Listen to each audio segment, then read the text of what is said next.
Hello everyone and welcome to Simply Made Homestead. I'm Marian and today I want to show you how to make mayonnaise from scratch. Now if videos like this are helpful to you or of interest to you, please hit that subscribe button, and if you'd like to receive notification for future videos, you can ring that bell. Alright, now to begin, making your mayonnaise from scratch isn't cheaper than buying store-bought mayonnaise, but it is, I believe, healthier. You know what is in it. It doesn't have all those little strange words that we don't even know how to pronounce, much less what they are. We know what goes in it. It's freshly made. It only lasts about 10 days, a week to 10 days max in your refrigerator. So the other can sit there for months and it's still good. That tells you something right there. So this is what you'll need to make your very own homemade mayonnaise. Now a pint-sized jar is what I use.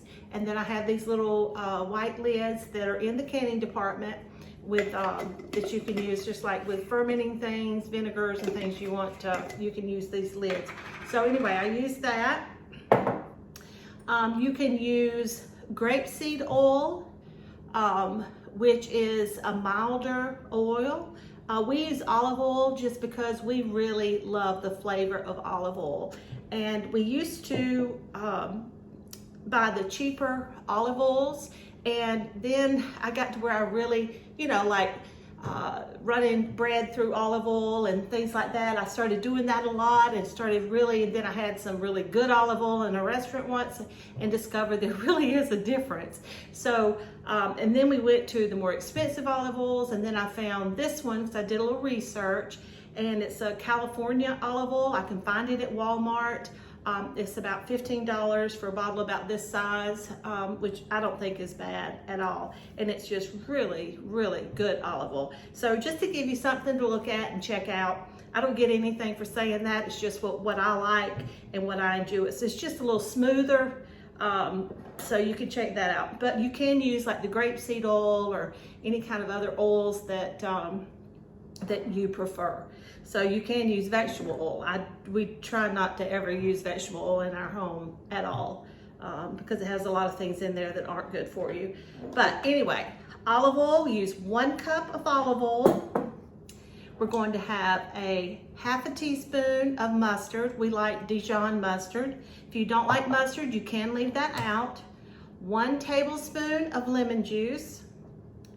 1 egg at room temperature. So, and then as far as the other twos, a little salt, and you can even add a little pepper if you like. I don't. My husband would probably love that, but I don't add any pepper. You'll need a measuring spoon, and then I have an immersion blender. Woo, my egg just about got away from it. Okay, so to get started, what we'll do, we'll crack our egg. Can you see me okay? There we go. Just dump our egg in there. All right. And then I'm gonna go ahead and add my olive oil. This is so easy, you guys. And you can see our eggs are really orange in color, and we don't feed our chickens corn. There is corn in our feed, but they're free-ranged a lot. We have a rotation system for the different pens. All right, now you'll use 1 tablespoon of lemon juice. Oh, there went a seed.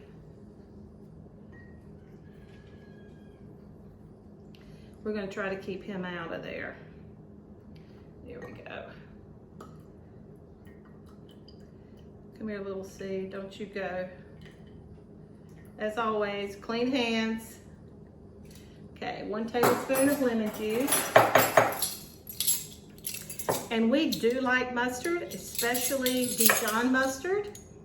So I'm gonna add a half a teaspoon of Dijon mustard. Just like that. All right, there we go.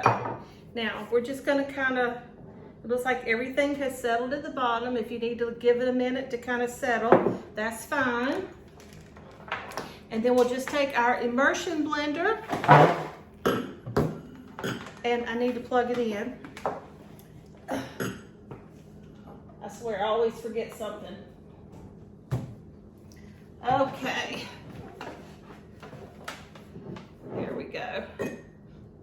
All right, and then you'll just stick it down the end of there, right to the bottom, and blend it up.